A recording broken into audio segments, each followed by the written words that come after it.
বলেন। হ্যাঁ, আচ্ছা, রেকর্ডিং করতেছি আমরা।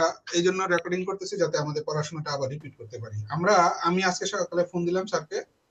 তো প্রফেসর ডক্টর কাজী হাসান গালিব স্যার আমাদেরকে যেটা বললো যে দেখো, তোমরা যে দুইটা কোশ্চেন পরীক্ষা দিয়েছো যার যার সাবজেক্টে, একটা হলো আমার সাবজেক্ট, যেমন আমার ব্যাংকিং এন্ড ফাইন্যান্স একটা সাবজেক্ট, আর একটা হলো রিসার্চ মেথোডোলজি, যেটা আমাদের কমন সাবজেক্ট।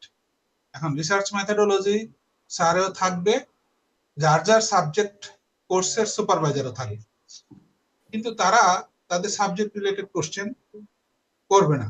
অন্যরা কোশ্চেন করবে, সবাই এক্সটার্নাল ইউনিভার্সিটিতে এক্সটার্নাল থাকবে, অন্য ইউনিভার্সিটির কোনো এক্সটার্নাল এখানে আসবে না। তো ইউনিভার্সিটির এক্সটার্নালরাই জাস্টিফাই করবে যে আপনি আসলে কতটুকু শিখছেন বা স্যাররা কতটুকু শিখাইতে পারছে, আমাদের ক্যাপাসিটি কতটুকু, এইটুকু জাস্টিফাই করবে। পরে আমি বললাম, স্যার আপনি ধরেন একটা কোশ্চেন করলেন, কি কোশ্চেন করবেন? সেখানে কি আমাকে ম্যাথ জিজ্ঞেস করবেন না কি করবেন? বলে যে না, দেখো এখানে আমরা কোশ্চেন করব কম, কিন্তু অন্য যারা আছে এরা কোশ্চেন করবে, আমরা তো তোমাদেরকে পড়াইছি। আমি বললাম, স্যার কি কোশ্চেন করতে পারেন? বলে যে ধরো তুমি একটা মানে কোশ্চেন করলাম যে হোয়াট ইজ হাইপোথিসিস, হাইপোথিসিস জিনিসটা কি বলো। তখন তুমি কোশ্চেনটা অ্যান্সারটা ইলাবোরেটলি দিতে থাকবা, যতটুকু তুমি জানো কন্টিনিউয়াসলি দিতেই থাকবা। হাইপোথিসিস জিনিসটা কি? যে হাইপোথিসিসটা একটা স্টেটমেন্ট, একটা টেস্টেবল স্টেটমেন্ট, বা এটা প্রেডিক্ট করতেছে ভেরিয়েবলের রিলেশনশিপটাকে প্রেডিক্ট করতেছে, যে এটা কি ইন্ডিপেন্ডেন্ট, এই রিলেশনশিপটা কি ইন্ডিপেন্ডেন্ট, ভেরিয়েবল গুলি কি ইন্ডিপেন্ডেন্ট, এটা কি নাল হাইপোথিসিস নাকি এটা ইন্ডিপেন্ডেন্ট, মানে ইন্ডিপেন্ডেন্ট নাকি এটা ডিপেন্ডেন্ট, অল্টারনেটিভ হাইপোথিসিস। এখন তুমি এটাকে আরো একটু ইলাবোরেট করো, অল্টারনেটিভ হাইপোথিসিস যখন হয় কখন হয়, বা নাল হাইপোথিসিস কখন হয়, তখন তুমি তো একটা ফর্মুলা দাঁড় করো যে যদি তুমি কাই স্কয়ার টেস্ট করো, তখন কাই স্কয়ার টেস্ট করতে গেলে তোমার কি লাগতেছে? তোমার অবজার্ভ ফ্রিকোয়েন্সি লাগতেছে, তোমার এক্সপেক্টেড ফ্রিকোয়েন্সি লাগতেছে।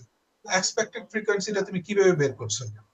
বলতেই থাকবা, বলতেই থাকবা। এক্সপেক্টেড ফ্রিকোয়েন্সিটা তুমি বের করেছো, ধরো তোমার যে ইয়ে আছে, রো টোটাল আর column total divided by grand total, এই অবজার্ভ ফ্রিকোয়েন্সি এবং অবজার্ভ ফ্রিকোয়েন্সিটার রো টোটাল এবং কলাম টোটালটা নিয়ে এটাকে গ্রান্ড টোটাল দিয়ে তুমি ডিভাইডেড করে তুমি এটার এক্সপেক্টেড ফ্রিকোয়েন্সিটা পাচ্ছ। এখন এক্সপেক্টেড ফ্রিকোয়েন্সিটা প্রত্যেকটা ভেরিয়েবলের, প্রত্যেকটা স্যাম্পলের, পপুলেশন থেকে যে স্যাম্পলটা নেওয়া হয়েছে, ভেরিয়েবলটা আসলে মূলত এখানে ভেরিয়েবল বলছি আমরা। এখন ভেরিয়েবলটা বলতে পারে যে হ্যাঁ আচ্ছা বলো তো ভেরিয়েবলটা কি। তো তখন আমরা এই জিনিসটা অবজার্ভ ফ্রিকোয়েন্সি বের করলাম, অবজার্ভ ফ্রিকোয়েন্সিতে দেয়াই থাকবে, এক্সপেক্টেড ফ্রিকোয়েন্সিটা বের করলাম। এখন observe frequency minus expected frequency বের করলাম, বের করার পর এটাকে হোল স্কয়ার করলাম, হোল স্কয়ার করার পরে আমি অবজার্ভ ফ্রিকোয়েন্সি আর মাইনাস এক্সপেক্টেড ফ্রিকোয়েন্সি হোল স্কয়ারকে এক্সপেক্টেড ফ্রিকোয়েন্সি দিয়ে ভাগ করলাম। ভাগ করার পরে এই টোটাল ভেরিয়েবল গুলোর এক্সপেক্টেড ফ্রিকোয়েন্সি অবজার্ভ ফ্রিকোয়েন্সির ভেরিয়েবল গুলোর সামেশনটা আমি এখন নিব। সামেশনটা হলো আমার কাই square.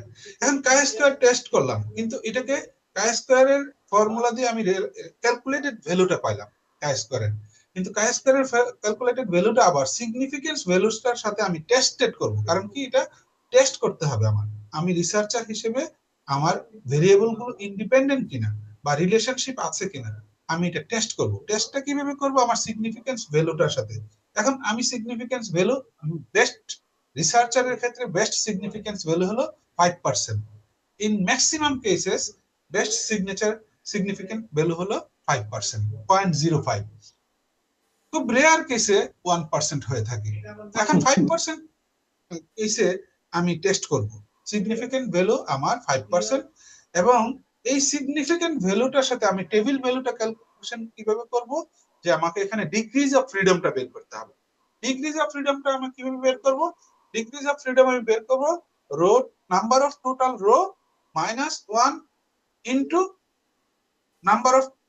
Total number of column minus 1।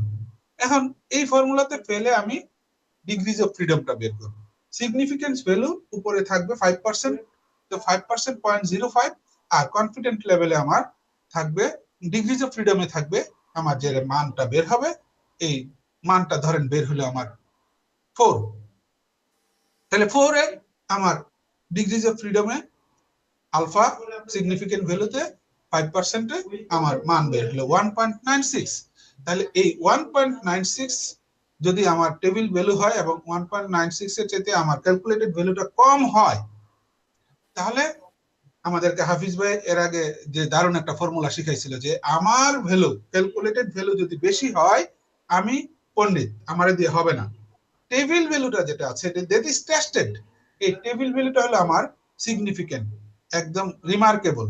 এই টেবিল ভ্যালুর চাইতে আমার ভ্যালু যদি বেশি হয় তাহলে এটা আমরা রিজেক্ট করব, এটা নাল হাইপোথিসিস। এই নাল হাইপোথিসিস তখন আমি রিজেক্ট করব। আর যদি টেবিল ভ্যালুর চাইতে আমার আমার ক্যালকুলেটেড ভ্যালু কম হয় তাহলে এটা আমরা not reject, fail to reject, আমরা রিজেক্ট করতে পারবো না। কারণ কি, তখন আমরা বুঝবো যে এটার সাথে রিলেশনশিপ নাই বা রিলেশনশিপ আছে। এইভাবে অ্যান্সারটাকে আমার কোর্টে বলটা নিয়ে আসতে হবে। স্যার দারুণ ভাবে আজকে আমার গাইড করলো।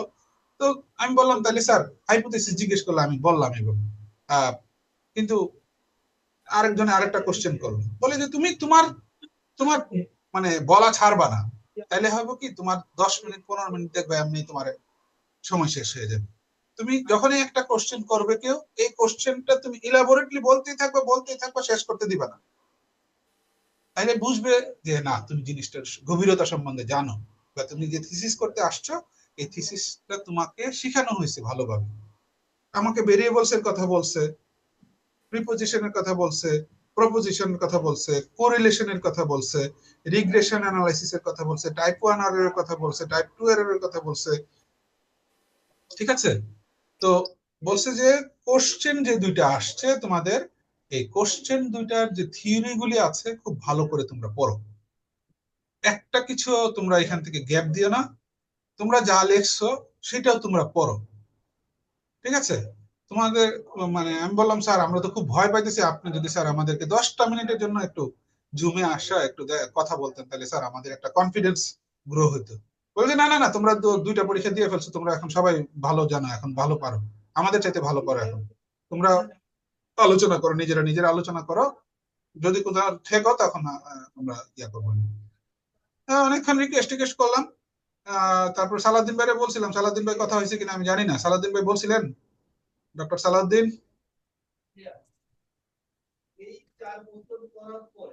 না না, আমার সুযোগ পাইনি। সুযোগ পাই নাই। মাসুদ ভাই কথা বলছিলেন গালিব স্যারের সাথে? স্যার ফোন ধরেনি। ফোন ধরে নাই? আচ্ছা, সবাই ফোন দিতেছিল মনে হয়। তাহলে আমি আবার সাইফুল ভাইরে বলছিলাম, সাইফুল ভাই তো আসলো না। সাইফুল ভাই আসলে তো একটু ভালো হইতো, সাইফুল ভাই আবার পড়াই তো, সাইফুল ভাই এই জিনিসগুলো আর একটু ভালো বলতে পারবে। আমি একটু মাইনুল আলোচনা স্যারের করেন। সাথে মাইনুল স্যারের সাথে কথা বলছি। হ্যাঁ, ভেরিয়েবলসটা নিয়ে একটু আলোচনা করেন। শোনেন মাইনুল স্যারের সাথে কথা বললাম যে স্যার সবাই তো আতঙ্ক, সবাই একরকম পরীক্ষা দিচ্ছে কিন্তু ভাইবা বোর্ড নিয়ে বেশি আতঙ্ক। স্যার তখন আমাকে বললো যে তুমি ধরে রাখো 90% ধরে রাখো রাজশাহী ইউনিভার্সিটি কেউ আসবে। এখন পর্যন্ত তার সাথে কথা এই বলতে আছে, তার ওই দিনও প্রোগ্রাম আছে, যদি সে তার প্রোগ্রামটা মিস করতে পারে তাহলে সে চলে আসবে। আর তাহলে যদি ডিন না, স্যার যেটা বলবে এটাই তো ফাইনাল হবে নিশ্চিত।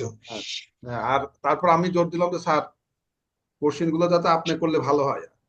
কারণ কি আপনি তো কি পড়াচ্ছেন আপনি নিজে জানেন, আমার ক্যাপাসিটি ক্যাপাবিলিটি তো আপনি বোঝেন স্যার। হ্যাঁ, কালকে তো হাফিজ ভাইও বলেছে স্যার আমাদের কিছু শর্ট করে দেন। হাফিজ ভাইকে তো স্যার সরাসরি বোল্ড করেছে দেখলাম, তাই তো হাফিজ ভাই?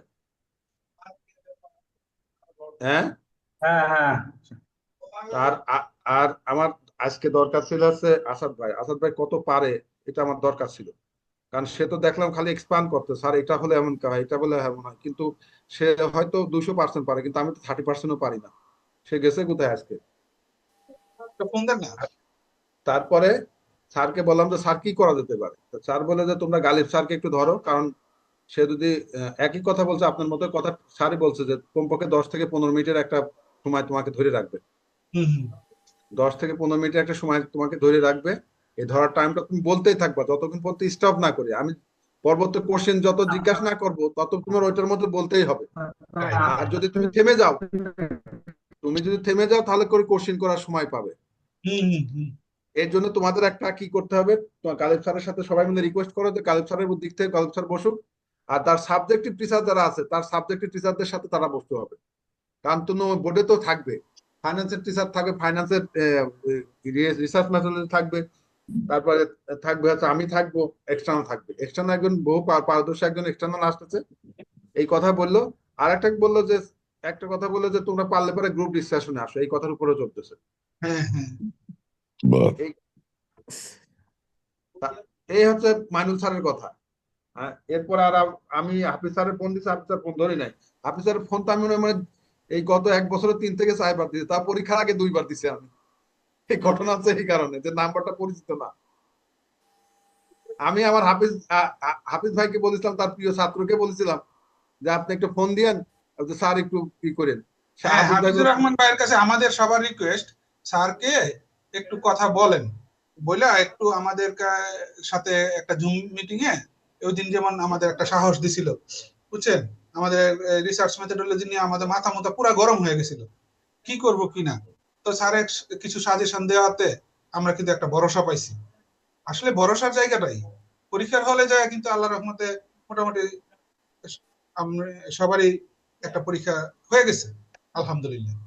এখন সামনের যে পরীক্ষাটা, এটার জন্য একটা ভরসার জায়গা দরকার। এই ভরসার জায়গাটা একটু তৈরি করেন, সবাই মিলে চেষ্টা করেন। হাফিজুর রহমান সালাউদ্দিন ভাইয়ের ভাই কাছে। কিছু বলবেন আপনি? সালাউদ্দিন ভাই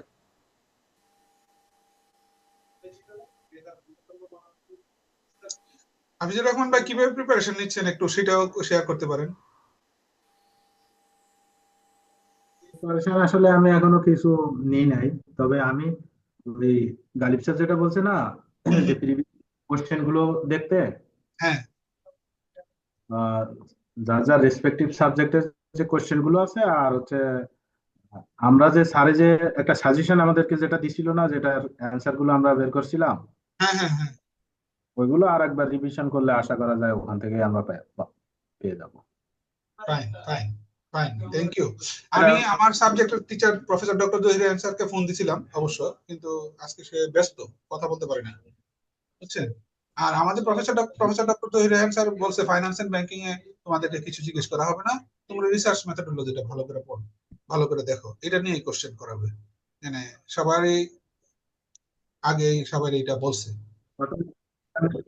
তাহলে তো আপনাদের জন্য প্লাস পয়েন্ট। আমাদের আবার মাইনুল স্যার বলছে যে ম্যানেজমেন্টেরই বেশি প্রশ্ন থাকবে, আবার গালিব স্যারের বক্তব্য তো আমরা সবাই জানি।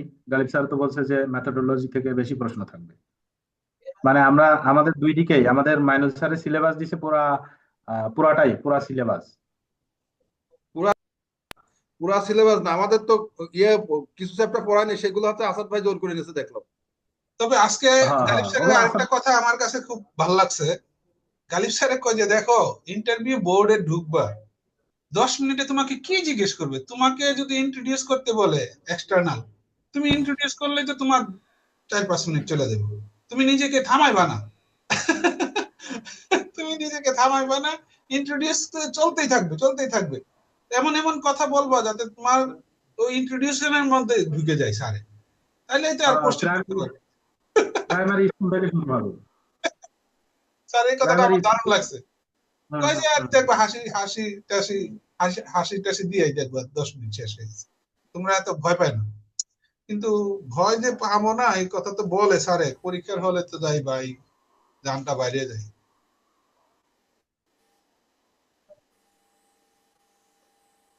হ্যাঁ, আপনারা একটা একটা করে একটু আলোচনা করেন, যতটুকু আল্লাহ সহায়তা করবে। আচ্ছা, এটা কি ইংলিশে ইয়ে করতে হবে এটা বাংলা?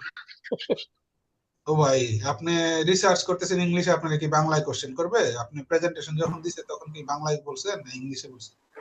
ইংলিশ ইংলিশ, এখানে there is no scope to speak in English, Bangla, obviously you have to speak in English. জি, ধন্যবাদ। This is my opinion, মানে আমি এটা আমি প্রপোজিশন আর কি, এটা আমার অ্যাকচুয়ালি, এবং এটাই হওয়া উচিত। এটা তো ওখানে আমরা যেহেতু থিসিস করব, রিসার্চ করব, আমাদের ইংলিশ মিডিয়ামে পরীক্ষা হয়েছে, ইংলিশ মিডিয়ামে পড়াশোনা, এটা রিসার্চ কখনো বাংলায় হয় না। সো বাংলায় আশাও করা যায় না। আর আপনি বাংলায় যদি কোনো কোশ্চেনের অ্যান্সার দিতে চান তখন হয়তো এটা নেগেটিভলি নিবে, হয়তোবা, এটা আমার ধারণা। বাট হ্যাঁ, যখন তারা বাংলায় কথা বলতে শুরু করবে, আপনার সাথে যদি একটা ফ্রেন্ডলি পরিবেশ হয়ে যায়, তখন আবার দেখা যাবে যে এনজয় করতেছেন। যেমন আমাদের প্রফেসর ডক্টর সালাউদ্দিন ভাই যখন বলতে শুরু করবে, দেখবেন পুরা ইন্টারভিউ বোর্ড সালাউদ্দিন ভাইরে নিয়ে 1 ঘন্টা কাটাই দিবে, যা আর আমরা ইন্টারভিউ লাগবে না, যা শালা, আমরা খালি যে সালাম দিয়ে চলে আসবো। ঠিক আছে না সালাউদ্দিন ভাই? কত কিছু বলবেন, আপনি নিজের তো একটা জাহাজ। আস্তাগফিরুল্লাহ। ভাই আমি আমি কি অপরাধ করলাম ভাই? একটু আলোচনা করেন না ইয়াটা, ওই যে আমরা স্যাম্পল। সবাই কামাল ভাইয়ের মতো 3 দিনের ছুটি নিয়ে চলে যাই ক্যাম্পাসে। হ্যাঁ, সবাই 3 দিনের ছুটি নিয়ে ক্যাম্পাসে চলে যাই। ডিস্টার্ব করলাম সবাই একসাথে হ্যাঁ, বসে। আমি তো ইনশাল্লাহ বৃহস্পতিবারে চলে যাব। মাসুদ ভাই মনে হয় বৃহস্পতিবারে চলে যাবে। আর কে কে আছেন সবাই বৃহস্পতিবারে চলে আসেন, তাইলে বৃহস্পতিবার রাতটা, শুক্রবার সারা দিন পড়তে পারবো, শনিবারও সকাল পর্যন্ত পড়তে পারবো, একদম দুপুর পর্যন্ত। তাহলে দেখবেন একদম মাথায় ঢুকে যাবে, খুবই ভালো হবে বৃহস্পতিবার রাতে চলে আসতে পারলে। কামাল ভাই, এখন কামাল ভাই শুনতে পাচ্ছেন? জি জি জি ভাই, শুনতে পাচ্ছি। হাফিজ ভাই, আচ্ছা, আমি একটু অ্যাড করি, সেটা হচ্ছে যে আমাদের রিসার্চ রিসার্চ রিপোর্ট যেটা করতে বলছিল না প্রশ্নে, তো জি জি ওখান থেকে আমার কেমন জানি মনে হয় যে ওখান থেকে প্রশ্ন আসতে পারে। প্রশ্নগুলো এমন হইতে পারে যে ইন্ট্রোডাকশনের ভিতরে কি কি থাকে, বা মেথোডোলজির ভিতরে কি থাকে, বা রিসার্চ ডিজাইনটা কিভাবে করা হয়, কিভাবে স্যাম্পলিং করা হয়। তো ওইখানকার গুলো নিয়ে একটু 5-7 মিনিট যদি একটু আলোচনা করা যাইতো, তাহলে সবার মাথার মধ্যে একটা রিমাইন্ডিং হয়ে যাইতো, যেমন আচ্ছা ইন্ট্রোডাকশন। আচ্ছা, বুঝতে পারছি। বোঝার বিষয় হচ্ছে যে আগামীকালকে আমরা 1 আধ চ্যাপ্টার 1 আধ 2 নিয়ে যার যেরকম ডিটেলস কোশ্চেন আসে সেটা নিয়ে আলোচনা হবে। ভালো 1 একটা আধ 2। কথা বলছে এই হাফিজ ভাই, থ্যাংক ইউ। একটা ভালো কথা বলছেন, এটা হইতে পারে। যেমন আমরা রিসার্চের মধ্যে অ্যাবস্ট্রাক্টটা কিভাবে লিখবো, ইন্ট্রোডাকশনটা কিভাবে লিখবো, অ্যাবস্ট্রাক্টের মধ্যে যেমন চ্যাপ্টার 25টা কিন্তু অত্যন্ত দারুণ একটা জিনিস। হাফিজ ভাই, থ্যাংক ইউ এগেইন, যে এই চ্যাপ্টার 25-এর মধ্যেই পুরো রিসার্চটা আছে। জি জি অ্যাবস্ট্রাক্টের মধ্যে কি আছে? অ্যাবস্ট্রাক্টের the specific purpose of this to write this report. একটা এই ল্যাঙ্গুয়েজ, একটা যেমন বোর্ডের মিনিটস এর মধ্যে কোন একটা ডিসিশনের পরে লিখতে গেলে রিজলভ দ্যাট লিখে, উকিল সাহেবের কোন একটা ডিসিশন লিখতে এক একটা ভাষা আছে, কিন্তু রিসার্চের একটা ভাষা আছে। এই অ্যাবস্ট্রাক্টের মধ্যে প্রথম যে লাইনটা হবে, এই প্রথম লাইনটা হবে specific objective, specific purpose of this report. এই এই ল্যাঙ্গুয়েজটা চলে আসবে প্রথমে, এবং বইটার মধ্যে ওইভাবে লিখে দিছে, যা the specific purpose to write this report. এই কথাটা চলে আসবে প্রথমেই। তাহলে পারপাসটা চলে আসলো, কেন আমি এই রিসার্চটা করতেছি। এই পারপাসটা আসার পরের লাইনে আসবে যে কি, মানে মেথডোলজি আমি ইউজ করছি, এই স্টেটমেন্ট অফ দ্য প্রবলেম, একটা দুইটা প্রবলেম নিয়ে আসবো আমি এখানে, যে প্রবলেমটা কারণে আমি এটা এই রিসার্চটা করতে যাচ্ছি।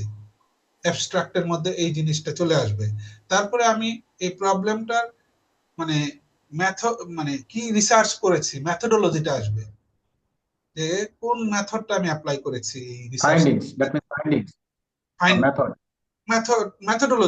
মেথডোলজির পরে আমরা ফাইন্ডিংসটা নিয়ে আসবো, যে এই মেথডোলজি ব্যবহার করে গিয়ে আমি এরকম এরর পেয়েছি, এরকম টাইপ 1 এরর পেয়েছি, বা টাইপ 2 এরর পেয়েছি, বা আমার নাল হাইপোথিসিস এটা রিজেক্ট করতে হয়েছে, আমি 5% ইয়াতে সিগনিফিকেন্ট লেভেলে আমি টেস্ট করেছি, প্রত্যেকটা ভেরিয়েবলের আমি টেস্ট করেছি। তারপরে আমার ফাইন্ডিংসটা চলে আসবে, যে আমি এই দুইটা ফাইন্ডিংস পেয়েছি। তখন আমার ফাইন্ডিংস এর রিকমেন্ডেশনটা চলে আসবে। এই রিকমেন্ডেশনের পরে আমার এখানে ফার্দার রিসার্চের প্রয়োজন আছে কিনা এখানে কনক্লুশন পার্টে বলে দিতে হবে। তাহলে এই অ্যাবস্ট্রাক্টের মধ্যে আমার মোটামুটি একটা প্যারার মধ্যে সম্পন্ন করতে হবে, এবং এই প্যারাটার মধ্যে এই বিষয়গুলি চলে আসবে সামারাইজ আকারে। এখানে বডির পুরা 200 পৃষ্ঠা 300 পৃষ্ঠা রিপোর্ট আসবে না, সামারাইজ। মানে বেশিরভাগ রিসার্চার না, যে কোনো রিডার, যে কোনো ম্যানেজার, তারা কিন্তু পুরা 200 পৃষ্ঠা 300 পৃষ্ঠা রিপোর্ট পড়ে না, কেউই পড়ে না বেশিরভাগ ক্ষেত্রেই। তো যা পড়ে ওই অ্যাবস্ট্রাক্টটা পড়ে, এক্সিকিউটিভ সামারি। অ্যাবস্ট্রাক্টের আরেকটা নাম আছে এক্সিকিউটিভ সামারি। ওই এক্সিকিউটিভ সামারিটা পড়েই সে বুঝে যায় এই রিপোর্টের মধ্যে কি আছে। আরে যদি কেউ অ্যাড করেন প্লিজ। গুড। না, ফাইন হয়েছে, ফাইন ফাইন, ভেরি গুড। তার মানে আমরা অ্যাবস্ট্রাক্ট বলেন আর এক্সিকিউটিভ সামারি বলেন, সেখানে আমরা aim of the research, problem of the research, methodology of the research, findings of the research, recommendations, and further research requirement is or not. Excellent. আপনি note নিছেন আগে থেকে নাকি এখন বলার পরে নোট নিছেন? না, আপনি বলার পরে নিলাম আর কি। এই ভাই আপনাকে হাইড করেন না, আপনি অনেক, আসলে আসাদ ভাই ওদিন ঠিক কথাই বলছে, আপনি অনেক ট্যালেন্টেড, কিন্তু আপনি একটা হলো এই কামাল ভাই, আপনার শেয়ার টপ অন করেন, আমি একটা রিপোর্ট দেখাচ্ছি, একটা সুন্দর রিপোর্ট দেখাচ্ছি। আপনারে ইয়া করে দিচ্ছি, আপনারে সবাই আমি হোস্ট করে দিচ্ছি, যার যেটা ইচ্ছা আপনারা শেয়ার করতে পারবেন ইনশাআল্লাহ। আপনি কথা বলতে থাকেন, আমি ওটা ফাইলটা ওপেন করি। হ্যাঁ হ্যাঁ, আপনার হোস্ট করে দিচ্ছি, আপনি শেয়ার করতে পারবেন। সালাউদ্দিন আচ্ছা, ভাই শেয়ার করতে চাইলে করতে পারবেন। হাফিজ ভাই, আমাদের সালাউদ্দিন ভাই নেক্সট পয়েন্ট সম্পর্কে আমাদের একটু বলেন না। সালাউদ্দিন ভাই আছেন? আছি।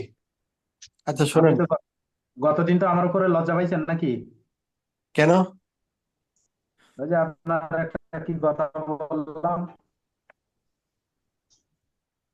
না কি যে আচ্ছা, বলছেন ওটা বাদ থাক। ও কি আচ্ছা। কি বলছিলেন? আচ্ছা, রিসার্চের পর কামাল ভাই হচ্ছে অ্যাবস্ট্রাক্ট নিয়ে খুব সুন্দর আলোচনা করলো। আপনি এর পরের পয়েন্টটা নিয়ে আমাদের একটু ধারণা দেন। মানে এখন আমাদের দরকার জিস্ট, ইলাবোরেট তো দরকার নাই। আচ্ছা শোনেন, আমি একটু সামারি কথা বলি। হ্যাঁ, সামারি। একটু সামারি কথা বলি। আপনাদের সবাই একটু মনোযোগ দিয়ে শোনেন। এটা আমার ব্যক্তিগত, কিন্তু এটা কি হবে আমি জানি না। না, বলেন। আমরা যারা ওই যে রিসার্চ প্রপোজাল যেটা জমা দিছি, রাইট। প্রথমে তো আমি বলবো যে introduce yourself as a researcher, গেল একটা। Second time, what's your research issue, why should you come here, research topic. explain and connect your subject with research methodology. Subject means your finance, your management, your accounting. হ্যাঁ, জি। দেন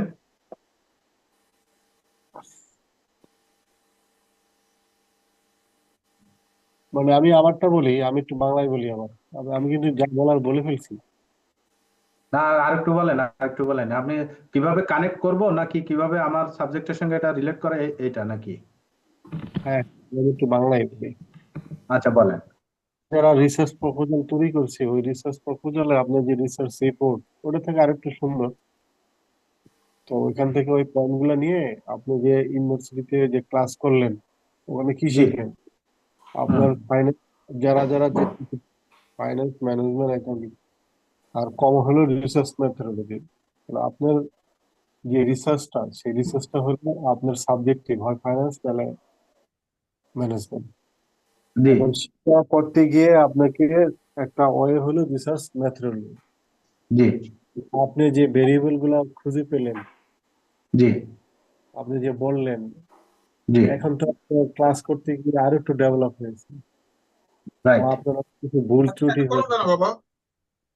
সেই ভুল ত্রুটি গুলো কি সেটা জি। আপনি খুঁজে বের করেন।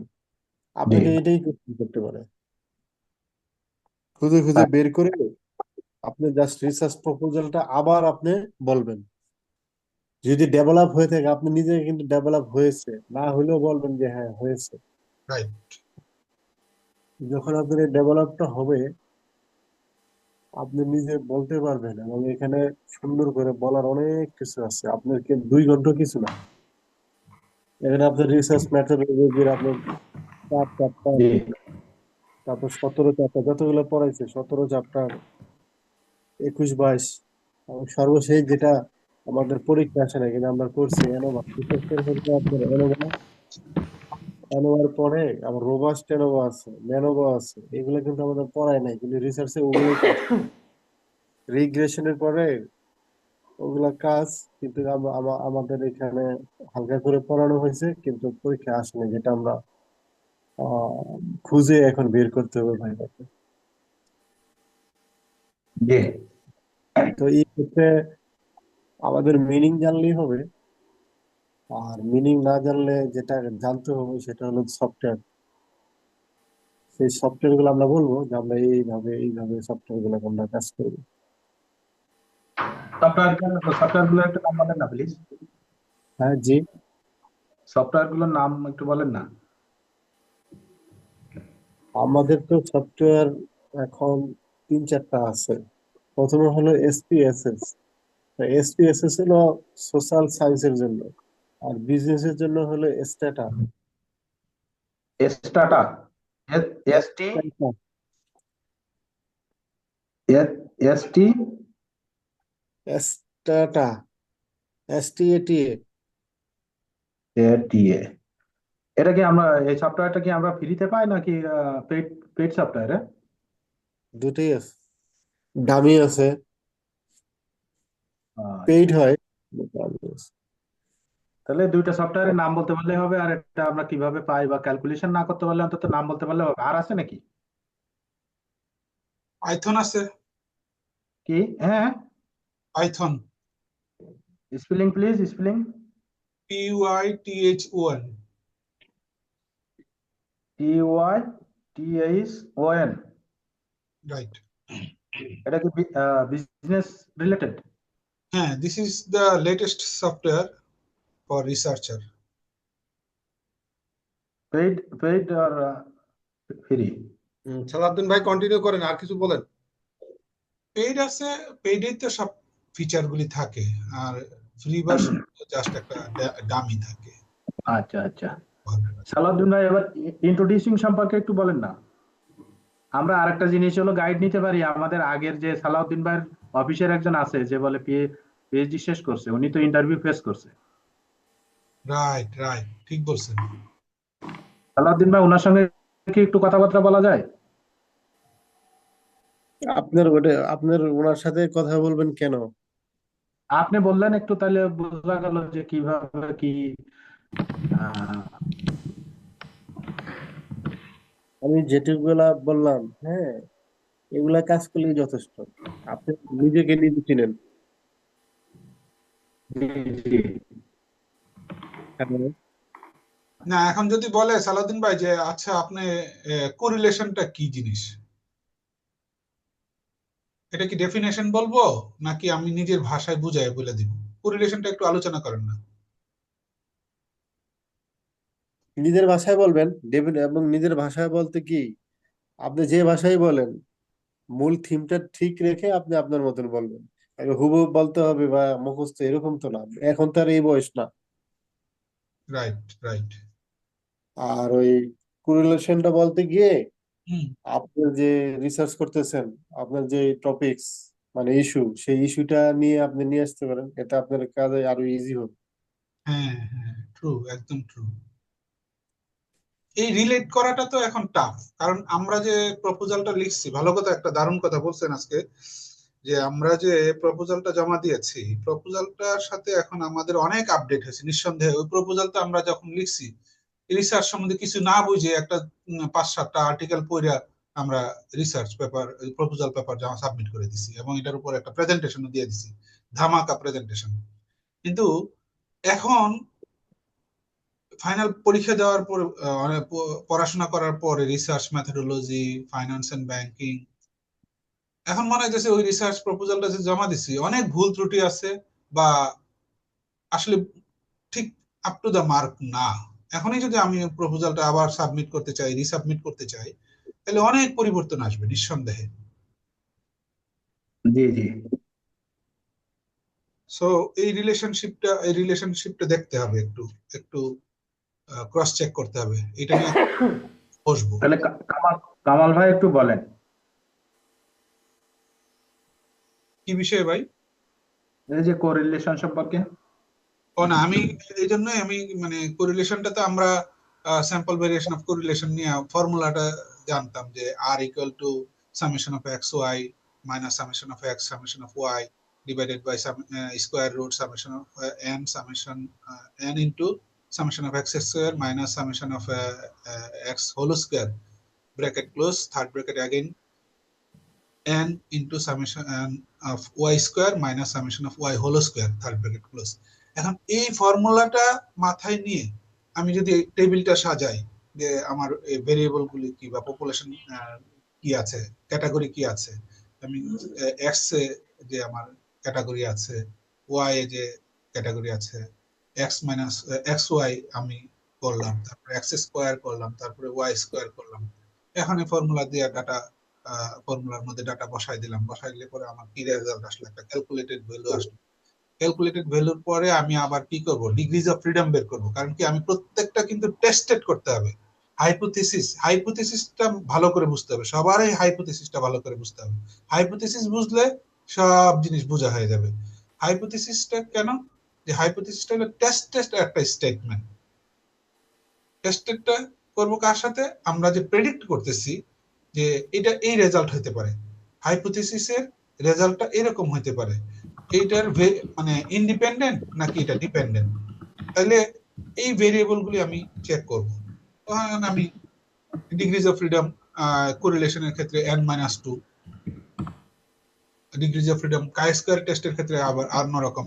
এখন এনোভা নিয়ে আমরা পড়াশোনা কিন্তু যেহেতু পরীক্ষার জন্য পড়ি নাই, এনোভা এখন মাথায়ও নাই। এনোভা নিয়ে কি কোশ্চেন করতে পারে? অ্যানালাইসিস অফ ভেরিয়েন্স সালাউদ্দিন ভাই মানে নেই, বের হয়ে গেছে। আছে না, আছে আছে আছে আছে। আছে সালাউদ্দিন ভাই। সালাউদ্দিন ভাই? সালাউদ্দিন ভাই, আচ্ছা সালাউদ্দিন ভাই বেরই হয়ে গেছে। আচ্ছা যাও, একটু আমি হ্যাঁ সংক্ষিপ্ত করে একটু বলি। আমাদের এরকম দৌড়ায় না রে, হ্যাঁ আগামীকালকে 2টা চ্যাপ্টারের উপর ডিটেলস আলোচনা করতে হবে। বুঝতে পারছেন সে কোন 2টা চ্যাপ্টার হতে, একটা 25 হতে পারে, একটা 1 আর 2 হতে পারে। ঠিক আছে, 25 হতে পারে, 1 আর 2, যেটা আমাদের কোশ্চিনে আসছে, কোশ্চিন আমরা একটা সলভ করি। বুঝতে পারছেন? Right right. বুঝতে পারছি। তার মধ্যে 25-এর মধ্যে আমি একটা 2020 সালে মাইনুল স্যার কালকে আমাদের একটা এপিএস সিস্টেম একটা কথা বলছে, হ্যাঁ আমি ছিলাম না, এই সেটা দেখাচ্ছে। আর একটা রিপোর্টে কি থাকে দেখা যায়, এখানে দেখেন mention of the main section of the research report, what factor should be covered in the introduction part of the research report. হ্যাঁ, এখানে একটা কিছু দেয়া আছে।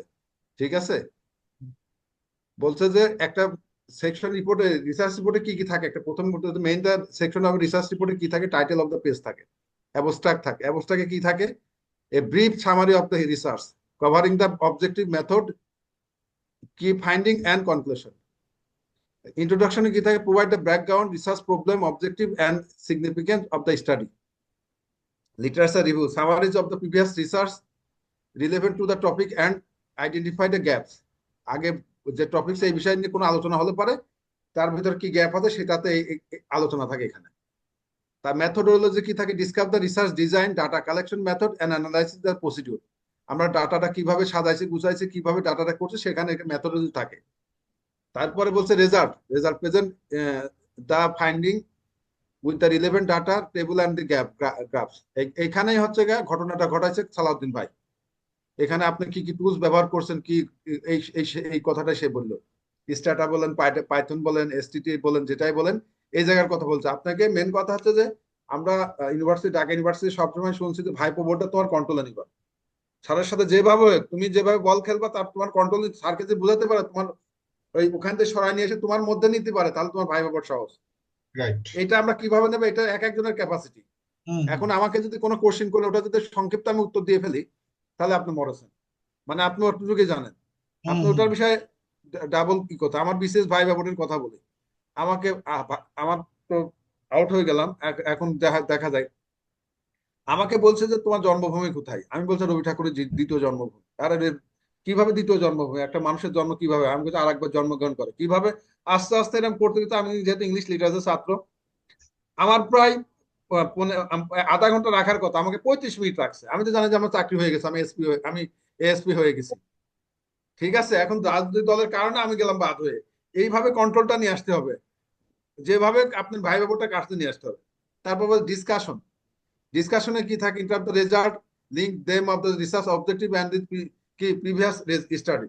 তারপর আমাদের শেষে এবং কি রিকমেন্ডেশনে কি থাকে, summarise the finding, implementation and suggestion for future research. আমার উপর যে কয়ে রিসার্চ করে আমার এই সাব টপিক্স এর উপর ফিউচার রিসার্চ কি হতে পারে, রেফারেন্স। তো এটা খুব বিষয় স্যার খুব কথা বলছে। আমার এই যে হাফিজ ভাইরা ছিল কালকে ক্লাসে, মাইনুল স্যারের ক্লাসে এটা বলছে, আমেরিকা সিস্টেম, হ্যাঁ ট্রেনিং এন্ড এর কথা বলছে। তারপরে অ্যাপেন্ডিক্সে কি এতে থাকে কি থাকে, এটা এখানে ডিটেলস দেওয়া আছে, আমি এটাকে সবাইকে শেয়ার করে দেবো, ঠিক আছে। তারপরে আপনার একটা factor cover in the introduction কি কি থাকে, একটা আপনি যেটা বললেন যে ইন্ট্রোডাকশনের মধ্যে আসলে মেইনলি কি থাকে, background of the information, set up the context of provide the overview of the topics, example discussion the growing importance of employ training and enhance productivity.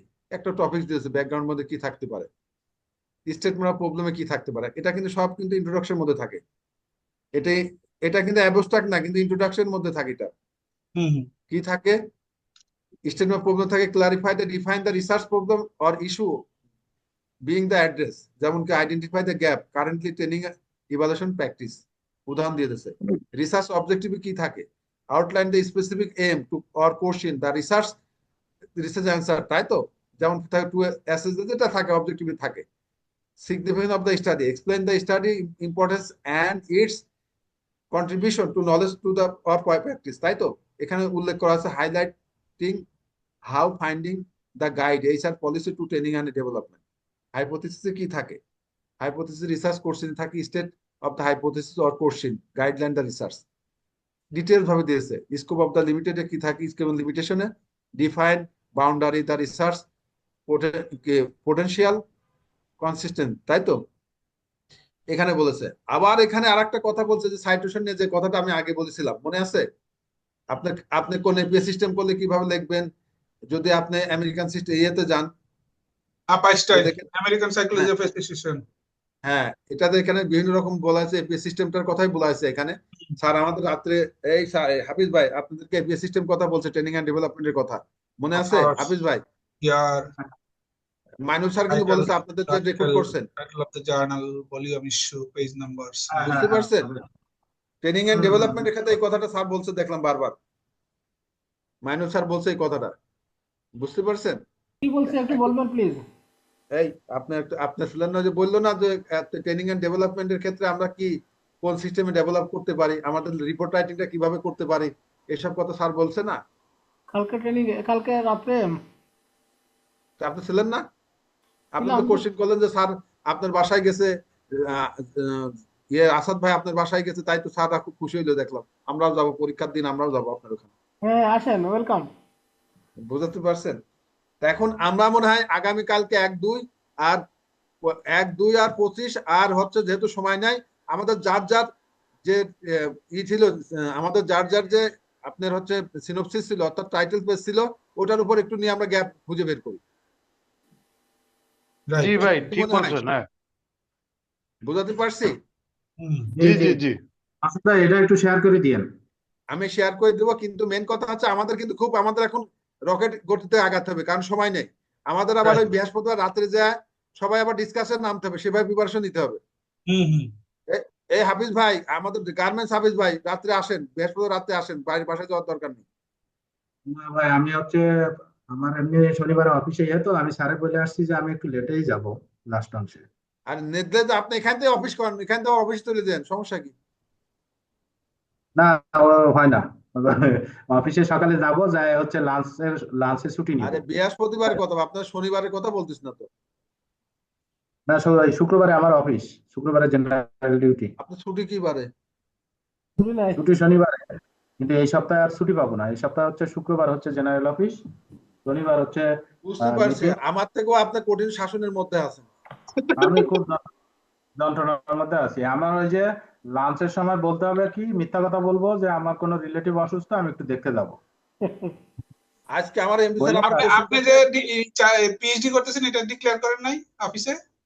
জীবনেও করি নাই। অফিসে এরা গার্মেন্টস বা ইন্ডাস্ট্রি এগুলো দেখে না ভাই। আরে অফিসে বলেন যে ভাই আমি পিএইচডি করতেছি, তোমার অফিসে দেখবা তোমার রেভিনিউ ডাবল করে দিব, দেখবেন ওই আচ্ছা বোর্ডের আচ্ছা। চেয়ারম্যান অটোমেটিক্যালি আপনার ফিদা হয়ে যাবে। না রে, আচ্ছা যা হোক, তখন সহজ বাংলা কথা। হাফিজ ভাই তাহলে কথা ওইটা করেন, আর আমি সবাই মাত্র আসছি। ওইটা করেন। হাফিজ ভাই, কামাল ভাই, তা আমাদের জি। কালকের বিষয়ের এজেন্ডাটা বলেন। কালকে হ্যাঁ। 1, 2 আর 25 আর না না, কি? কালকে 1, 2 না, কালকে 1, 2 এইভাবে যাবেন নাকি ওই যে হাফিজ ভাইয়ের প্রপোজালটা দেখেন পছন্দ হয় কিনা। হাফিজ ভাই যেটা আমাদেরকে পাঠাইছিল, কালিব স্যারে আমাদেরকে যে সাজেশনটা দিছিল, ওই সাজেশনটা ধরে আগান, তাহলে আমার মনে হয় ভালো হবে নাকি। আমি তো ওইটার কথাই বলতেছি আপনাকে। আমি হ্যাঁ। ওইটার এটা তো আমি এক কথাই বলতেছি যে আমি তো 1, 2তে যে স্যার যে কোশ্চেন দিছিল ওই কোশ্চেন গুলো সলভ করব। স্যার যে আমাদের সাজেশন দিছিল হ্যাঁ হ্যাঁ হ্যাঁ, ওইটা সলভ করবো। আর 25 নম্বর চ্যাপ্টার আর যার যার রিসার্চ রিপোর্ট আছে, রিপোর্টের উপরে 4টা চ্যাপ্টার নিয়ে আলোচনা হবে কালকে। যার এক্সেলেন্ট যার দিক এক্সেলেন্ট। থেকে আপনি যার যার দিক থেকে, যেমন আপনার দিক থেকে আপনি বলবেন আপনি প্রথম চ্যাপ্টারে স্যার এই কোশ্চেন করেছিল, আমার আইডিয়া এইরকম, চ্যাপ্টার 2 এইরকম আমার আইডিয়া, আপনার রিপোর্টটা এইরকম, আপনি 25 চ্যাপ্টার জানেন। এই 5 জন থাকলে 5 রকম বলবে, তখন আপনার ওই জিনিসটা মাথায় থাকবে। Good idea good idea. ঠিক আছে, তার সাথে একটু যোগ করবেন নিজের পরিচয়টা কিভাবে সুন্দরভাবে বলা যায়। একটু ওই কালকে একটু আলোচনা করলাম কিভাবে ইন্ট্রোডিউস ইয়োরসেলফ, আপনি কিভাবে উপস্থাপন করবেন, এইগুলো একটু আলোচনা করতে হবে। ভাইবা বোর্ড মনে করেন এটা একটা ভাইবা বোর্ড, বুঝতে পারছেন? তার Right. কারণ কি, আমাদের জি জি এই আগামী 3-4 দিন জি আপনাদের আগাতে হবে। এর মধ্যে আপনার ক্রাইস করে যেতে হবে, তারপরে স্যাম্পলিং এ যেতে হবে, তারপর ম্যাথে রিগ্রেশন অ্যানালাইসিস কোরিলেশন এটুকু দেখতে হবে আমাদের। এখানে কি কি থিওরি আছে এগুলো একটু আলোচনা করতে হবে, কারণ আমার ভাইবা বোর্ডটা আমার ভিতরে নিয়ে যেতে হবে, স্যারের আন্ডার রাখতে হবে না, যেভাবে Right. তাকে ম্যানেজ করার দরকার।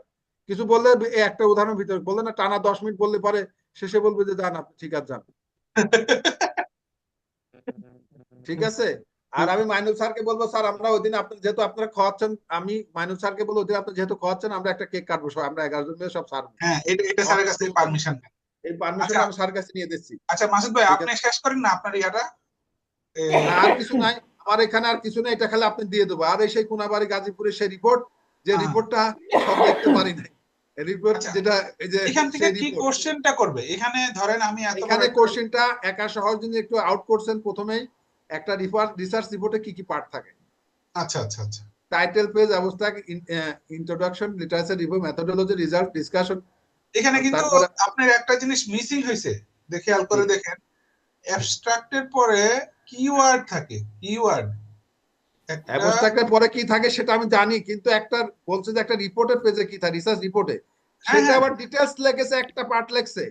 হ্যাঁ। একটা ইন্ট্রোডাকশনের মধ্যে কি কি থাকে পরে দেখেন, factor of the cover in the introduction কি থাকে পরে ডিটেলস উল্লেখ করছে, background information, statement, problem, research objective, significance of the study, hypothesis or research question, এগুলো উল্লেখ করছে, স্কোপ অফ দ্য লিমিটেশন, এগুলো উল্লেখ করে দিচ্ছে। বুঝতে পারছেন? তার থেকে ভালো হয়, এর থেকে ভালো আমাদের এই যে বইতে যেটা পার্ট আছে 25 নম্বর চ্যাপ্টার, ওটা ডিসকাস করব। ওখানে হ্যাঁ। আমাদের একটা রিপোর্টে কি কি থাকে, একটা রিসার্চ রিপোর্টের ডিটেলস দেওয়া আছে, ওটা সবাই পড়ে আসবে। বুঝতে পারছেন? আচ্ছা, আপনার এটার পাশাপাশি আমি আরেকটা জিনিস শেয়ার করি। আপনার ওই যে প্রেজেন্টেশন, আমরা যে প্রেজেন্টেশনটা দিছিলাম, হ্যাঁ, দেখা যায় ইয়াটা। হ্যাঁ হ্যাঁ, আমারটা স্টপ করতে হবে তো। হ্যাঁ না না, স্টপ করতে হবে না, এই যে দেখা যায়, হ্যাঁ এই দেখা যাচ্ছে। এই যে দেখেন এই প্রেজেন্টেশনটাতে ওয়েলকাম টু মাই প্রেজেন্টেশন। হ্যাঁ, আমি এইভাবে কিন্তু জিনিসটাকে প্রেজেন্ট করছিলাম যে আপনারা তো দেখছেনই যে টপিক নেম আমার, যে the impact of non performing loans on real on profitability and empirical evidence from commercial banks of Bangladesh. এই জিনিসটা এরিয়াটা আমার সুপারভাইজারের নাম বলছিলাম, professor doctor Mohammad Zahir Rehan, professor finance, school of business. তারপরে নন পারফর্মিং লোনের স্টেটমেন্ট অফ প্রবলেমটা আমি বলছিলাম, non performing loan reflects the performance standard of the banks. এগুলি তো আমি এইভাবে আমার প্রেজেন্টেশনটা দিছিলাম, ঠিক আছে। এই মেইন অবজেক্টিভ, হ্যাঁ, specific objective to analyse the impact of non performing loans on a banks profitability. হ্যাঁ, এইভাবে জিনিসগুলি আমি প্রেজেন্ট করছিলাম। এখন আমাদের যে এটা তো প্রেজেন্টেশন আকারে দিছিলাম, কিন্তু প্রপোজাল আকারে যেটা দিছিলাম সেটাও রিপোর্ট যেটা রিপোর্ট আপনি, হ্যাঁ রিপোর্ট আকার যেটা দিচ্ছেন হ্যাঁ রিপোর্ট আকারে যেটা দিছিলাম এটা কি শো করবো আজকে নাকি আজকে ক্লোজ করে দিবেন? আজকে ক্লোজ করি, আজকে ক্লোজ করি, কারণ 11টা বেজে গেছে আমাদের। আজকে হ্যাঁ উইদাউট প্রিপারেশন ছাড়া আসছি। আজকে হ্যাঁ ডিসকাশন হলো, কালকে 1, 2, 25 আর আমার প্রপোজাল যেটা ছিল ওটার উপর ডিসকাস হবে। এই যে দেখেন এটা আমি কালকে একটু আগে শুরু করেন, আগে 8:30-9টায়। This is a descriptive research বলছি আমি। ডেসক্রিপটিভ রিসার্চ আমি কিছুই বুঝতামই না, আজকে কিন্তু আমি ডেসক্রিপটিভ রিসার্চ বুঝি কিছুটা, হ্যাঁ হ্যাঁ, এক্সপ্লোরেটরি তখন একটা রিসার্চ বললেন বুঝি যে আপনি কিছুটা। পাঁচটা রিপোর্ট পরে একটা তৈরি করেছেন, এখন ডেসক্রিপটিভ রিসার্চ কি, রিসার্চ কি সব আপনি পারেন। হ্যাঁ এক্সপ্লোরেটরি রিসার্চ কি, কজাল রিসার্চ কি, এগুলি জিনিসগুলি বুঝি। তো এই জিনিসগুলি আমার দারুণ ইমপ্রুভ হয়েছে, প্রাইমারি ডাটা সেকেন্ডারি ডাটা কি জিনিসগুলি বুঝি আমি। এখন 62 ব্যাংকের মধ্যে আমি 22 ব্যাংক যে বলছি, এখন আমার কলিজা কাঁপতেছে যে ভাই আমি 20 ব্যাংকের ডাটা কেমনে কিভাবে কি করবো, এটা তো সম্ভবই না, আমাকে 20 জন 5টা ব্যাংকের ডাটা নিতে হবে। আর সর্বোচ্চ 20 জন নিতে পারেন, সর্বোচ্চ 20 জন এটাই। নিতে পারেন। এখন এনে আমি বুঝতেছি এই যে স্যাম্পল টেকনিক্স, স্যাম্পলিংটা কি, স্যাম্পল ডিজাইনটা কি, এই জিনিসগুলি আমি বুঝতামই না, এখন তো দারুণ বুঝি। ডাটা কালেকশন প্রসিডিউর আমি বলছিলাম, ডাটা কালেকশন মেথড আমি বলছিলাম, যে ঢাকা স্টক এক্সচেঞ্জে লিস্টেড যে 20টা কোম্পানি আছে তাদের annual report, published annual report থেকে আমি 20 বছরের ডাটা কথা বলছি। এই 20 বছরের ডাটা নিয়ে আমি তো জীবনে রিসার্চ শেষ করতে পারবো না, কিন্তু তখন তো আমি ওইভাবে প্রপোজাল সাবমিট করছি, এই প্রপোজাল আপডেট করতে হবে এখন। তারপরে ডাটা অ্যানালাইসিস টুলস এর মধ্যে তখন আমি পাইথনের কথা জানতামই না, কিন্তু পাইথন আমাকে আমার professor supervisor professor doctor Zahir Rehan sir আমাকে একটা দারুণ সুযোগ দিছিল। আমার যে সুপারভাইজার স্যার আছে professor doctor Abul Kalam Azad, IUT এর ওআইসি যে প্রতিষ্ঠান বাংলাদেশে আছে গাজীপুরে আমাদের ইউনিভার্সিটির পাশে, ওখানে আমাদের 3 দিনের একটা আবাসিক ট্রেনিং এর সুযোগ দিছিল, যেখান থেকে আমি মেশিন লার্নিং দারুণ ভাবে শিখছি, ওখানে আমি ফার্স্টে ছিলাম। এটা একটা দারুণ এসপিএস স্ট্যাটার সাথে পাইথনটা দারুণ ভাবে ইফেক্টিভ, এবং পাইথন যে জানে রিসার্চের সাগর বসায় দিতে পারবে, সে বয়ায় দিতে পারবে। পাইথন একটা চ্যাট জিপিটি যেমন মেশিন লার্নিং, কিছু একটা বললে সে আমাকে 20 পৃষ্ঠা 30 পৃষ্ঠা 40 পৃষ্ঠা রিপোর্ট দিয়ে দিতে পারতেছে। পাইথন এমন একটা জিনিস, ওখানে ডাটা অ্যানালাইসিস গুলি এরকম ভাবে কোডিংটা দিয়ে দিতে পারলে আমাকে রিসার্চ রেডি করে দিতে পারতেছে, ভেরি সিম্পল। এবং এটার কি কোনো কোর্স আছে, কোথাও কি আছে জানা মতে? হ্যাঁ পাইথনের কোর্স আছে, ইসমাম শিখো, যে ইসমাম শিখেছিল আমাকে, শিখো যে সফটওয়্যারটা আছে এই অনলাইন কোচিং করায়, ওই শিখো যে উদ্যোক্তা স্পন্সর ডাইরেক্টর, সে কোর্সটা আমরা করে নিব ভাইবার পরে। হ্যাঁ হ্যাঁ করবো। ডাটা অ্যানালাইসিস টুলস, এই ডাটা অ্যানালাইসিস টুলস দেখেন আমি কি লিখছি, কিছুই হয় না এটা। ডাটা অ্যানালাইসিস টুলস তো এগুলি না, ডাটা অ্যানালাইসিস টুলস হলো স্ট্যাটাস, ডাটা অ্যানালাইসিস টুল হলো SPSS, data analysis tools Kamal হলো ভাই আপনাকে একটু থামাই, আমাকে বের হতে হবে, হ্যাঁ আমাকে বের হতে হবে 11টা থেকে আরেকটু কালকে তাহলে টপিক ওইটাই, ঠিক আছে? আমরা পারছি ইনশাআল্লাহ ইনশাআল্লাহ। তারপরে এই যে ভেরিয়েবলস আমরা পড়ছিলাম, independent variables, dependent variables, control variables, এই জিনিসগুলি তখন বুঝি নাই ইন্ডিপেন্ডেন্ট ভেরিয়েবলসটা কি, ডিপেন্ডেন্ট ভেরিয়েবলসটা কি। এখন তো আমরা বুঝতেছি ডিপেন্ডেন্ট ভেরিয়েবলসটা কি, যে নাল হাইপোথিসিস এইচও এই colon p1 = p2 = p3 = p4, এটা হলো আমার ইন্ডিপেন্ডেন্ট ভেরিয়েবলস। আমি যখন অল্টারনেটিভ হাইপোথিসিসে যাচ্ছি তখনই আমার colon p1 cross not equal p2 p3।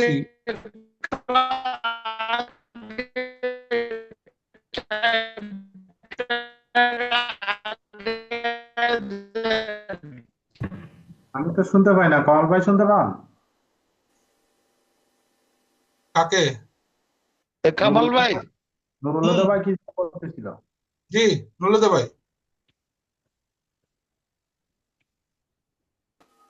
আচ্ছা ঠিক আছে, নুরুল ভাই বের হয়ে গেছে, ওকে নো প্রবলেম। আমরা দুইজনে পড়ি, সমস্যা নাই, আমরা তিনজনেই পড়ি, ঠিক আছে। ইন্ডিপেন্ডেন্ট ভেরিয়েবল আমার এখানে ছিল ডিপ রিটার্ন অন অ্যাসেটস, আমার independent variable. Capital adequacy ratio আমার ইন্ডিপেন্ডেন্ট ভেরিয়েবল। আমার bank size independent variable. Dependent variable ছিল একটা, প্রফিটেবিলিটি। এই প্রফিটেবিলিটি আমার অল্টারনেটিভ হাইপোথিসিস। ডিপেন্ডেন্ট ভেরিয়েবল মানে কি? Alternative hypothesis. এটা একটার সাথে আরেকটা মিলবে না, জি, জি। ঠিক আছে। আর কন্ট্রোল ভেরিয়েবল ছিল আমার জিডিপি, ইনফ্লেশন। তাহলে এই জিনিসটাই এখানে একটা ছক আকারে দেখানো হয়েছে। Dependent variable, independent variable, return on assets, capital adequation ratio, bank size, এইটাকে আমি আমার যে ডিপেন্ডেন্ট ভেরিয়েবল আছে প্রফিটেবিলিটি, এইটাকে আমি কন্ট্রোল ভেরিয়েবল ইনফ্লেশন দিয়ে আমি এটা টেস্টটা করব। আমি যে হাইপোথিসিস গুলি নিলাম, হাইপোথিসিস গুলি টেস্ট করব। তারপর ইমপ্লিকেশন দিছিলাম, ইমপ্লিকেশন 2 দিছিলাম, ইমপ্লিকেশন 3 দিছিলাম। এই জিনিসগুলি বড় করছিলাম, কিন্তু এই জিনিসগুলি তখন বুঝি নাই আসলে। Implication 5 this research on the impact of non-performing loans on profitability in the commercial banks of Bangladesh has significant implications on lower profitability. কত implications দিছি, 6টা implication, বাবারে বাবা। তারপরে থ্যাংক ইউ জানাইছি। দেখ, এই জিনিসটা দেখাইলাম আপনাদেরকে। এখন আজকে যেহেতু রাত হয়ে গেছে, আজকে আর আগাই না, ইনশাল্লাহ আগামীকালকে আমরা 10টায় বসবো। আগামীকাল হাফিজ ভাই একটু সামারি করেন, আজকে সামারি করে একটু দিয়ে দিন আমারে আজকে যাদের আলোচনা করলাম, তাহলে আমরা একটু কালকে রেস্ট অফ দ্য থিংস আলোচনা করব। ঠিক আছে হাফিজ ভাই? আচ্ছা, ঠিক আছে, ইনশাআল্লাহ। ওকে ভাই, তাহলে আজকে শেষ করে দেই নাকি? জি, ওকে, আল্লাহ হাফেজ, গুড নাইট, থ্যাংক আসসালামু ইউ, আলাইকুম। শুভরাত্রি হাফিজ ভাই। আসসালামু আলাইকুম। ওয়ালাইকুম আসসালাম ওয়া রাহমাতুল্লাহ। 2 হাফিজ ভাই, বোথ হাফিজ ভাই, সালাম।